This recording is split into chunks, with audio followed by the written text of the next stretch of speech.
So far, we've only looked at the product rule with two different functions.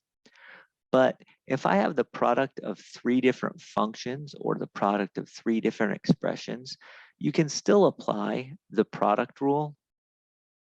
You just have to do it in a nicer way.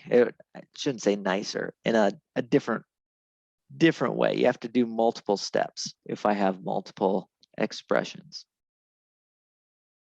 So this function here, 5x squared times sine x times natural log of x, there's sort of three expressions. But in another way, we could think of a combination of these expressions as being a single expression.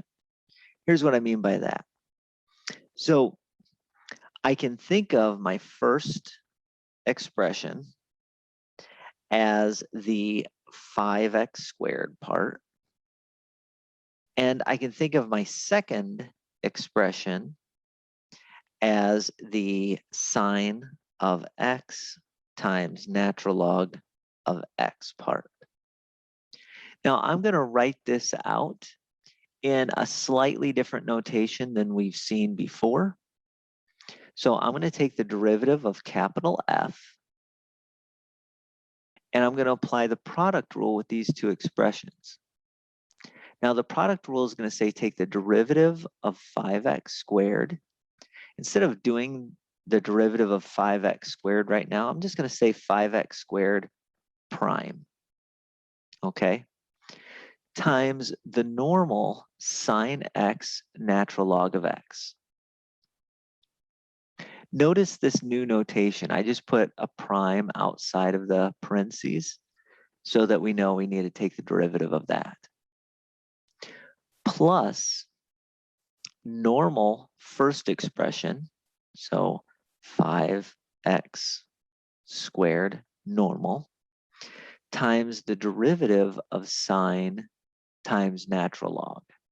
So sine of x times natural log of x prime. Now this first part is just fine. The first part becomes 10x times sine x times natural log x. The second part is where it gets tricky. In order to take a derivative of sine times natural log, I have to utilize another product rule. So within that, let's highlight that. So I need to take a derivative of that. And so within there, the first expression, think of as sine x, and the second expression is the natural log of x.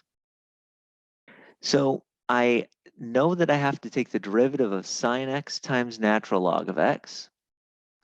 And this 5x squared kind of just comes along for the ride.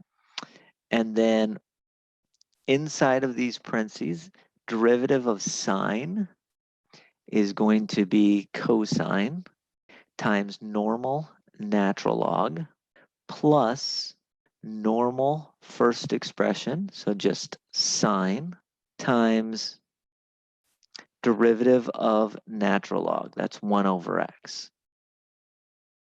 I'm going to multiply this out to see if I can simplify it. Just to forewarn you, notice that when I do this, this is the derivative, and I've just made the derivative more explicit here. I'm just rewriting the sine x natural log of x, the derivative of that sine x natural log of x, and I'm writing it out this way. So let's take the derivative of f. We know the 10x sine x times natural log of x plus, now I can distribute the 5x squared. 5x squared times cosine times natural log. 5x squared times cosine of x times natural log of x becomes that. And then when I take 5x squared times sine times 1 over x, my x squared times 1 over x is going to cancel and give me an x to the first. So I'm going to get 5x to the first times sine of x.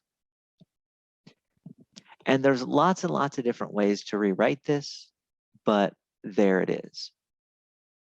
Now, if you think about this, way back at the beginning, I started with 3 functions.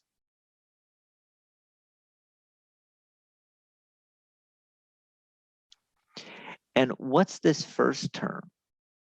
Well, if you think about this as 3 separate expressions, it's the derivative of the first expression times the normal second expression times the normal third expression. This middle term is the normal first expression, derivative of second expression, normal third expression. This last term came from a normal first expression times normal second expression times derivative of the third expression. And when I took the derivative of the third expression times the first expression, that's how I got the 5x. So in each one, I had one of the 3 expressions have their derivative and the other 2 be normal. So derivative of one of them, the normal of the other 2. Derivative of one of them, normal of the other 2. Derivative of one of them, normal of the other 2. So that's the more general rule. You just take a derivative of one of the expressions times normal of the other 2. You could imagine that if you had 4 different expressions being multiplied, you'd get 4 different terms, and each one of them would have the derivative of exactly one component. So that's how you could use the product rule with more than one expression being multiplied.